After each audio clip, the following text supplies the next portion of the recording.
Surprise! I really wasn't expecting to do this, and the reason I say that is I wanted to give more space in between years in animation, but honestly, it makes sense to look back on 2024. Even though I admittedly am doing this a bit prematurely, as I have plenty of films I haven't seen yet, to what I've seen with comments, 2024 seems to not be a good year for animation. And in some cases, I understand. Not only was this year number 3 of consecutive bad years for Disney, arguably the powerhouses of animation, but DreamWorks had 3/4 of a bad year, Nickelodeon released one of their all-time worst, and Illumination didn't even try. They never do. But that being said, I still think Pixar, DreamWorks, and even Paramount released damn good films. And companies like Locksmith released some damn underrated flicks. I'd argue this was a better year for indie animation, as the best animated flicks were from smaller companies. But that didn't stop top-tier companies like Pixar and DreamWorks from releasing one film each that, in my opinion, were some recent bests. And y'all know what time it is. We are growing closer and closer to 2K. As of right now, we are 50 away from that goal. So let's keep pushing. If you haven't already, please subscribe. Every bit of support is greatly appreciated. So today, let's take a look at 2024, animation's weirdest year. Pixar released one of my favorites this year, Inside Out 2. Pixar has had quite the decade, only releasing occasional hits like Luca or Soul, but movies like Inside Out 2 definitely show Pixar, above all else, cares. The story being about Riley in her teenage years and development of anxiety is honestly very clever, and I like that they didn't make anxiety a villain. That would have been an easy cop-out, but Pixar did what Pixar does and doesn't have a villain in this film, because the first film didn't have a villain. I like the other emotions. I think the humor is actually better here than in the first. But look, I've got a pretty big video discussing this film, and it's the highest grossing animated film of all time, so y'all know it's pretty good. So do I have an issue with the film? Well, yeah, the anxiety attack scene. Don't get me wrong, I like the way it's set up and the way things happen. It's genuinely well done, but I don't know, it seems kind of odd that for this being presumably Riley's first anxiety attack, you'd think a friend of hers, or hell, even a trusted adult like the coach at this camp, would come in and help. But no, she calms herself down, which just doesn't happen on your first time. But other than that, I liked this film a lot. Who is sending all of this positive? Josh. Okay, so while Pixar had a solid year with their release, Disney themselves had a pretty mediocre year. Still the best year they've had since they released Encanto. I at least tolerate this film. But Moana 2, my thoughts on my November video still stand. It's pretty bland. The biggest issue is simple. The film feels so rushed. And you can argue it probably was. I remember hearing this film was only announced earlier this year, or at least closer to the end of 2023. So I can imagine not much time was really spent on it. Of course, this film is doing numbers at the box office, so that kind of sucks. Okay, well, it doesn't, but here's the thing.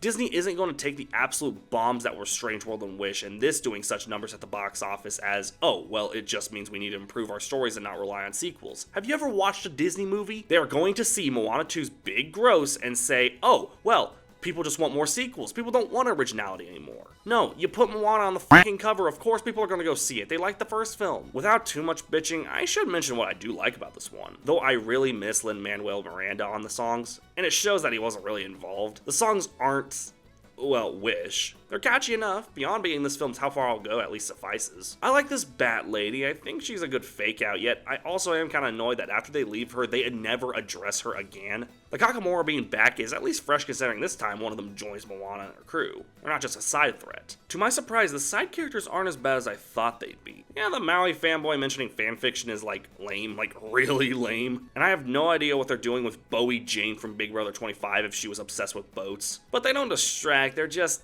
comic relief, all of them. This film's most serious moment isn't even as powerful as the first. And that's coming from the obvious approach they took with making this more focused on adventure than emotion, and it's fine, I was just kind of bored. I'm not invested here, and Maui, I mean, it's hard to forgive The Rock for being The Rock nowadays. Shut up, bitch! He's eating good, though. He must have known Red One would flop, but while Chris Evans is scraping by to eat at a 6-star restaurant, Dwayne Johnson dining and whining, baby. He said, nah, chief, Red One been stupid, I got a Disney movie on the way. Fuck you, Dwayne Johnson. I guess there's nothing egregiously bad about it. It's mid. Completely and utterly mid. Can I get a chee-hoo? Whew. DreamWorks. At least Disney only released one film and it was mid. DreamWorks released 4 movies this year and only one of them is good. That being said, Man, was Wild Robot a good change of pace. After a pretty rough year, this was the last film they did back in September, and it's good to have you back, DreamWorks. Don't disappoint me now, y'all got peak in 2025, don't be slacking. I am glad this film wasn't silent. A lot of people said that would make this brilliant, and like someone said, apparently the books relied on the animals talking, so I don't think a silent film would have worked. Hell, we got a few of those this year, let's be grateful for Pedro Pascal. Roz is a very likable robot. It's kind of like the Iron Giant, you want to be afraid, but she comes off as so likable, and I'ma say it, Lupita Nyong'o amazed me as Roz. I almost wouldn't have known it was her if I didn't Google the cast. Fink is obviously very charming, and of course, the internet ruined him. We can't have anything nice. More Diane Foxington art, please. Please, sir, I want some more. The Wild Robot was a top tier film. I want to save more of my thoughts for the 2024 ranking, but just know this is pretty high up there. How high? Well, January is just around the corner. Alright, time for shit. Think, how long do you estimate swim and fly to take? Swimming's easy. I can teach him the way Mom taught me. Swim! I was too nice to this film, man. If you've seen my March 2024 ranking, you know that I was pretty much saying this film was misunderstood. No. No, it wasn't. It is as bad as most have said. If anything, I think rewatching it made me realize no effort was really put into this other than the animation, and that really looks good. Man, why did Poe have to give up the Dragon Warrior title? He just got it. And of all the people, why the fox? Why not this fox, man? I gotta stop with the Diane Foxington jokes. Bad Guys 2, show her more in the next trailer, you cucks! Yeah, let's talk about Zen. Her ass ain't fat enough. Okay, jokes aside, I actually defended Awkwafina because at the end of the day, she's not even that bad. She can be funny, she just isn't here. At all. It's just her voice on a fox. You ate Zazie Beetz. Again, it doesn't feel like, oh, we want to make Kung Fu Panda 4 and we want to continue the story. No, it feels like we want more money. Here's Kung Fu Panda 4. What the fuck? I accept the little panda fighter as the canon Kung Fu Panda 4 over this shit. Yeah, it's bad. I accept it's probably up there with something like, well? Yeah, this. I remember watching this maybe once. It was on Netflix and I legit only remember watching because, oh, I had like 8 films on my 2024 list. As is, it's standard. A nice story about kids' fear of the dark, a genuine fear I think most kids have. I always like that they personify the darkness. I don't know what it is about films, especially kids' films, that give personalities to objects you wouldn't think have them. Again, I think this is slightly better than Kung Fu Panda 4, but nothing near the level of Wild Robot. I'm gonna save this one. I think there's a bit more I gotta say in January.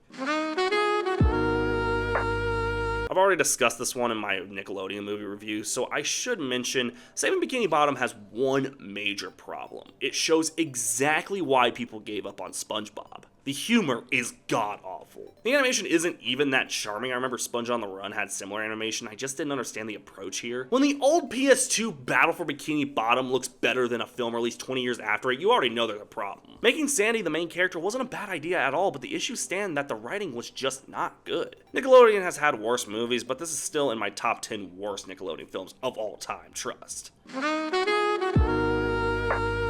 What the fuck was this? Dude, I remember somehow me and Gabe went to see this, and by the end, we were flabbergasted. I should start by saying, this isn't a good movie, and it comes from one simple issue. You could literally just have a blank slate orange cat as the main character, and you would get the exact same result as the main character being Garfield. There is no reason for Garfield to be here. It goes without saying Chris Pratt is an ungodly awful Garfield, and I'm gonna show this by explaining my very big hot take that is going to piss a lot of people off. I don't care.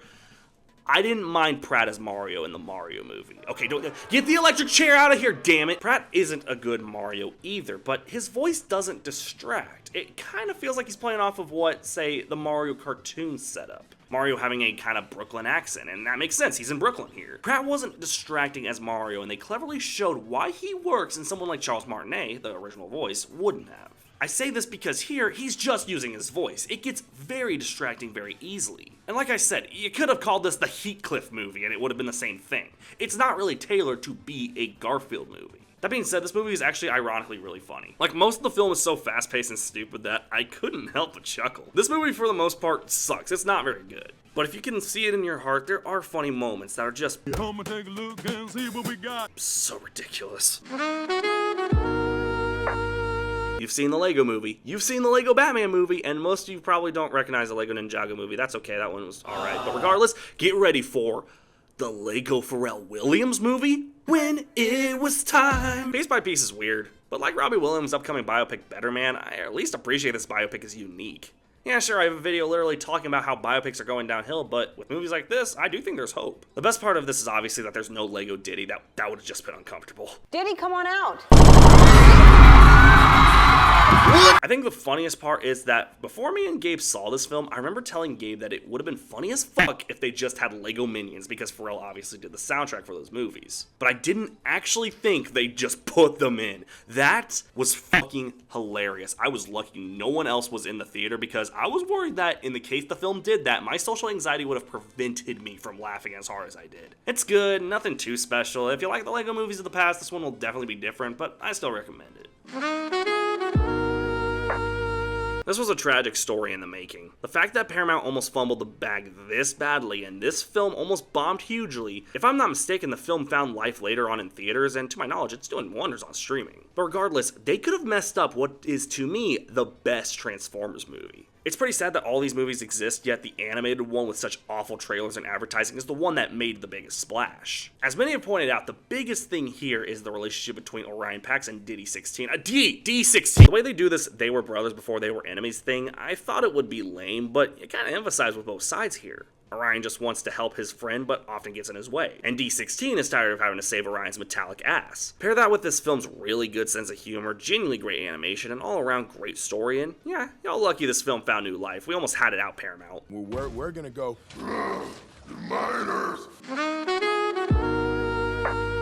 Man, I went quite a while without mentioning Illumination. Yeah, I completely forgot about Despicable Me 4. Mostly because, yeah, this is the weakest one by a long shot. Off the bat, you know the whole idea is Gru's got a baby now. Though his girls didn't really grew up, I'm sorry. And the villain is pretty weak. Even being voiced by Will Ferrell, I just didn't find him that funny. Which sucks, the other Despicable Me villains are really good. But let's talk about this film's biggest issue. No, it's not the minions. Somehow, it's the plot. I've never known these movies to be unpredictable, but I was straight bored by this film. There was nothing going on. Maybe I finally grew out of these films. Come on, that was good. But regardless, I already have a video on it, and I plan to talk more about it in my January ranking, but yeah, this is pretty weak. So I'll be honest, I didn't really plan on watching this film, and my simple reasoning was, it didn't look interesting to me. But then a frequent commenter of mine mentioned that Locksmith Animation, the company behind the film, also did Ron's Gone Wrong. Fuck, that did it for me. That was one of my favorites of 2021, so yeah, I had to get on Netflix and see what the hype was, and I kinda get it. I do think Ron's Gone Wrong was a better film overall, but this is still pretty good. I will admit I kind of find Christmas movies, especially Santa-related films, to be kind of hard to make interesting, but Locksmith does a really good job and makes a story you do care about. It doesn't need to be deep. I will say I got teary-eyed at Ron's Gone Wrong, but this one didn't really do that for me. It's just a good story. I'm glad I watched it. Yep, everyone was pretty much right. I kept hearing just how good this film was, and finally I got to check it out in theaters, and yeah, I'd say it was about everything I thought it was gonna be. I think that ultimately makes this the third favorite animated film for me this year. As with Wild Robot and Inside Out 2, I was much more surprised by them. That doesn't make Flow a bad movie, though. I only had 2 issues the entire film, and I think that really says something considering how much I did like. I'll save the negativity for the 2024 overall ranking, but man, this animation is gorgeous. I kept thinking to myself, did they film the background shots and animate over them? I also like that, sure, the animal models can be a little exaggerated, but I do like that they act just a little silly. But you can tell, this was made as more of an art project, which, when you look at it that way, it's a good damn film. I swear it took like 5 minutes just for all the credits to roll in the beginning, so I don't know. Man, I don't think there's been an animated movie in any of the years in animation that I've talked about where I was this underwhelmed. This was one of the single most boring films I think I've ever watched.